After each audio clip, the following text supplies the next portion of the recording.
నమస్కారం. ఈరోజు నన్ను ఇక్కడ దీక్ష చేసే కారణం ఏమిటంటే, నిన్న మా వైఎస్ఆర్సీపీ వాళ్ళే సాయి ప్రసాద్ రెడ్డి గారిని పిలుచుకొని కౌన్సిలర్లు అందరూ పోయి కలెక్టర్ గారికి నన్ను దించాలని ఓ పత్రం కలెక్టర్ గారికి ఇవ్వడం జరిగింది. దానికి ఇచ్చినందువల్ల నేను ఇక్కడ దీక్ష చేపట్టినాను.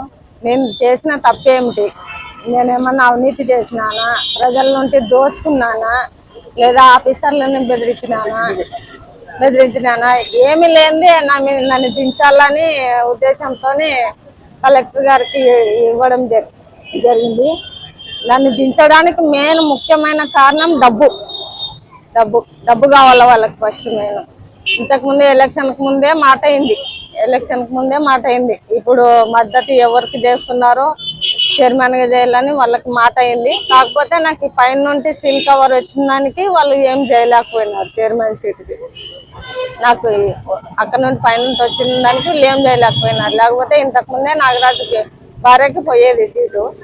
అప్పుడు రాలేవు కాబట్టి డబ్బులు ఇప్పుడు రాబట్టుకోవాలని 1.5 లక్ష కౌన్సిలర్లకి, 5 లక్షలు వైస్ చైర్మన్ నరసింహ గారికి, మరి దీనికి తగ్గట్టుగా మళ్ళీ ఎమ్మెల్యే గారు, మాజీ ఎమ్మెల్యే సాయి ప్రసాద్ రెడ్డి గారు ఎంత తీసుకుంటారో తెలీదు. ఆ డబ్బు ముట్టినందువల్ల నన్ను దించాలనే ఉద్దేశంతో నిన్న కలెక్టర్ గారికి పోయి ఇచ్చినారు. మళ్ళీ కలెక్టర్ గారికి ఇచ్చేటప్పుడు ఈయన జిల్లా అధ్యక్షుడు ఆయన పేరేమి కాదు, ఎస్పీ మోహన్ రెడ్డి గారు మళ్ళీ ఆయన మాట నమ్మి ఒక్క విధంగా నమ్మి ఆడ కలెక్టర్ గారికి ఇవ్వడం జరిగింది. మళ్ళీ ఆయన ఎట్లా నమ్మినాడో తెలియదు. నాకు కూడా ఒక విషయం తెలపాలి కదా. ఆయన జిల్లా అధ్యక్షుడు అయ్యి నేను పార్టీ మారలేను కదా, వైఎస్ఆర్సీపీలోనే ఉన్నాను. మరి నాకు ఒక మాట తెలిపి ఇట్లా ఇస్తున్నారమ్మా, నీదేం తప్పు, నేను నాకు తెలిపి ఇవ్వాలి కదా. ఆయన నాకు తెలిపకుండానే ఈయన కూడా ఎవరు మేయరు, కర్నూలు మేయర్ రామయ్య కానీ సపోర్ట్ గానే పోయి కలెక్టర్ గారికి ముగ్గురు కలిసి ఇచ్చినారు. వీళ్ళు మా ఆదోన్ తరఫున పోయి వాళ్ళు కూడా ఇచ్చినారు. కానీ నాకు తెలియకుండా ఎట్లా ఇచ్చినారో నాకు తెలియదు. మొత్తానికి అంతా డబ్బుమయం. ఇది డబ్బు కోసమే ఇది చేస్తున్నారు. సాయన్న నా భర్త వేరే పార్టీలోకి పోయినందుకు నన్ను దించుతున్నాననే మాట మాట్లాడుతున్నాడు సాయన్న. అది కాదు, నా భర్త పార్టీకి దూరం కాలేడు, పార్టీని అసహించుకొని దూరం పోలేదు నా భర్త. ఆయన సాయి ప్రసాద్ రెడ్డి మా ఆయన క్లోజ్ ఫ్రెండ్స్, చిన్నప్పటి నుండి ఫ్రెండ్స్ క్లోజ్. వాళ్ళ మధ్యలో ఏం జరిగిందో నాకు తెలీదు. వాళ్ళ మధ్యలో జరిగిన విషయానికి దూరమైనాడు, పార్టీకి దూరమైనాడు.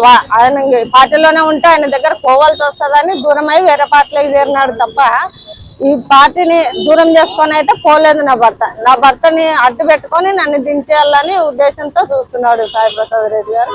మరి ఇది ఎంతవరకు న్యాయమో ఆయన చెప్పాలా. జగన్మోహన్ రెడ్డి గారికి కూడా కోరుతున్నాను, నాకు న్యాయం జరగాల. నేను చేసిన తప్పేంటి,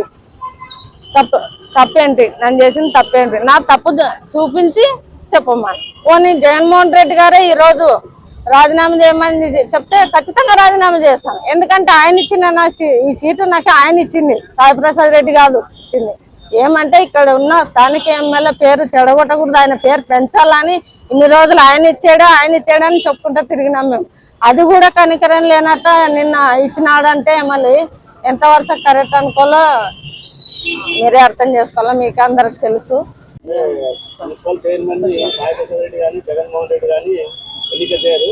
సాధారణ కౌన్సిల్ సభ్యులు మెజారిటీ చూపించే మున్సిపల్ చైర్మన్ ఎన్నుకుంటారు. ఇప్పుడు వాళ్ళే వద్దనుకున్న తర్వాత మళ్ళీ మీరు వాళ్ళ మీద అపాండాలు వేయమంటారు. వాళ్ళే అనుకుంటారు కరెక్ట్. కాకపోతే నాకు పైన నుండి వచ్చింది, సీల్ కవర్ పైన నుండి వచ్చింది. వాళ్ళు ఎన్నుకునేది ఫస్ట్ నాగరాజుని ఎన్నుకోవాలనే ఆల్రెడీ డబ్బులు ముట్టినాయి. నాగరాజు భార్యని లోకేశ్వరిని ఎన్నుకోవాలని వచ్చి వాటికి ప్రమాణం స్వీకారం చేసేంత ముందు వరుసకి వాళ్ళే కన్ఫర్మ్ గా ఉండేది. ఆడ సీల్ కవర్ అక్కడ నుండి పైన నుండి వచ్చింది కాబట్టి వాళ్ళు ఏం చేయలేకపోయినారు.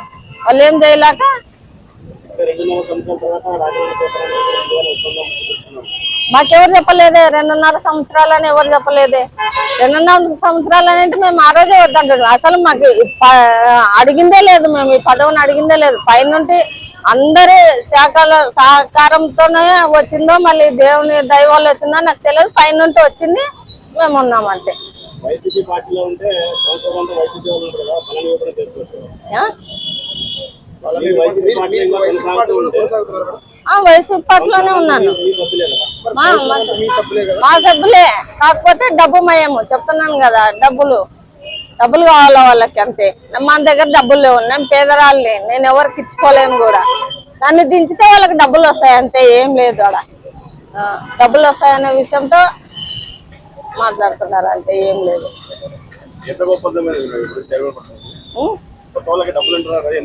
కౌన్సిలర్లకి 1.5 లక్ష కౌన్సిలర్లకి ఆల్రెడీ 50,000 ముట్టిపోయినాయి.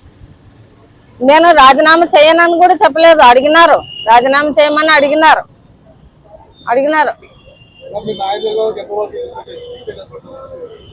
న్యాయం జరిగేంత వరకు కొనసాగిస్తాను.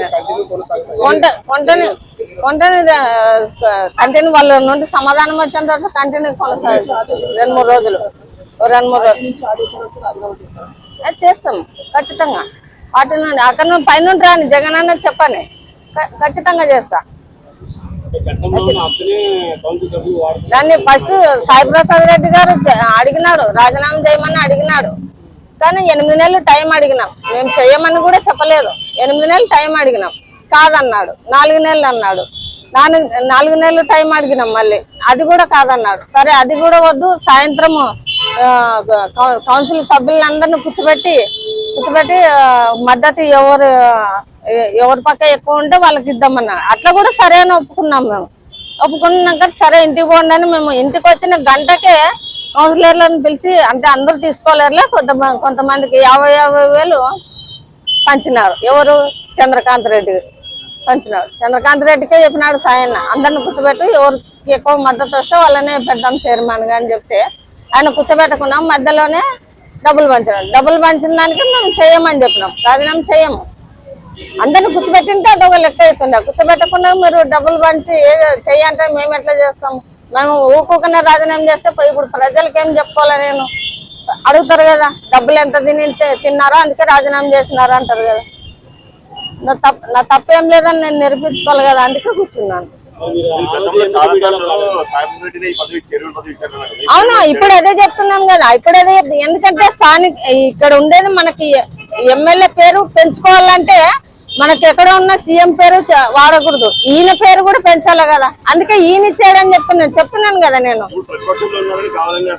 నేను ప్రతిపక్షంలో లేనే, నేను ఆయన పార్టీలో. ఎవరు?